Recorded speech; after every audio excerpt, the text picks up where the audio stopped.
ರೈತ ಇದ್ದಾರೆ ಇಲ್ಲಿ ನಮ್ಮ ಹನುಮಂತಣ್ಣ ಮಾವಿನಮರದು. ಅವತ್ತೇನಾದ್ರೂ ಒಂದು ಅವ್ರು ಏನ್ ಚುನಾವಣೆಯಲ್ಲಿ ಸ್ಪೀಡ್ ಆಗಿ ಕೆಲಸ ಮಾಡ್ತಾ ಇದ್ರು, ಸ್ವಲ್ಪ ಚುನಾವಣೆಯಿಂದ ಹಿಂದೆ ಸರಿದಿದ್ರೆ ಬಹುಶಃ ಬಾದಾಮಿ ಕ್ಷೇತ್ರದಲ್ಲೂ ಸಿದ್ದರಾಮಯ್ಯನವರು ಕನಿಷ್ಠ 15-20 ಸಾವಿರದಲ್ಲಿ ಸೋಲ್ತಾ ಇದ್ರು.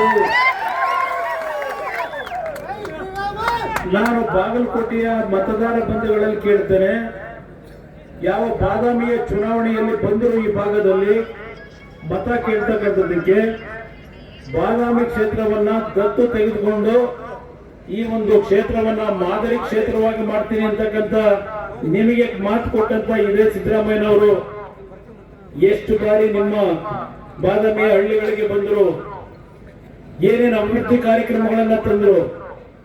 ಕಳೆದ 3 ವರ್ಷದಲ್ಲಿ ಮುಖ್ಯಮಂತ್ರಿಗಳಾಗಿ ಬಾದಾಮಿ ಕ್ಷೇತ್ರದ ಅಭಿವೃದ್ಧಿಗೆ ಕೊಟ್ಟಂತ ಕೊಡುಗೆ ಏನು, ಅವರು ಯಾವ ರೀತಿ ಜನಗಳ ಜೊತೆ ಸ್ಪಂದಿಸ್ತಾರೆ, ಯಾರೋ ಅವರನ್ನ ರಾಜಕೀಯವಾಗಿ ಗುರುತಿಸಿ ಶಕ್ತಿ ತುಂಬಿರ್ತಾರೆ, ಅವರನ್ನ ಯಾವ ರೀತಿ ಕಂಡಿದ್ದಾರೆ ಅಂತಕ್ಕಂಥದ್ದು ನಾವೇನಾದ್ರೂ ನೋಡ್ಬೇಕು ಅಂದ್ರೆ ಬಾದಾಮಿ ಕ್ಷೇತ್ರಕ್ಕೆ ಹೋದ್ರೆ ಗೊತ್ತಾಗ್ತದೆ.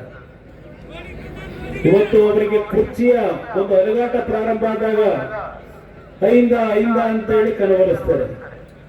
ಕುರ್ಚಿ ಭದ್ರ ಆದ್ರೆ ಐಂದ ಅವರ ಮನಸ್ಸಿನಲ್ಲೇ ಇರೋದಿಲ್ಲ, ಗೋವಿಂದ ಆಗಿರ್ತದೆ. ಇಂಥ ಒಂದು ವ್ಯಕ್ತಿ ಈ ಕಳೆದ 3 ವರ್ಷ ನಿಮ್ಮ ಒಂದು ನಿರೀಕ್ಷೆಗೆ ಕೆಲಸ ಮಾಡಿದ್ರೆ, ವಿಧಾನಸೌಧದ ಎಲ್ಲಾ ಮುಖ್ಯಮಂತ್ರಿಗಳ ಕಚೇರಿಗಳಿಗೆ ಬೀಗ ಹಾಕಿ ಜನಸಾಮಾನ್ಯರ ಕಷ್ಟ ನೋಡ್ತಕ್ಕಂಥ ಕೆಲಸ ಮಾಡಿದೆ. ಇವತ್ತು ದಾವಣಗೆರೆ ಮತ್ತು ನಮ್ಮ ಬಾಗಲಕೋಟೆ ಕ್ಷೇತ್ರದಲ್ಲಿ ಹಳ್ಳಿಗೆ ಬೆವರು ಸುರಿಸ್ತಾ ಇದ್ದಾರೆ ಈ ಮಂತ್ರಿಗಳು, ಈ ಮುಖ್ಯಮಂತ್ರಿಗಳು. ಒಳ್ಳೆಯ ಕೆಲಸ ಮಾಡಿದ್ರೆ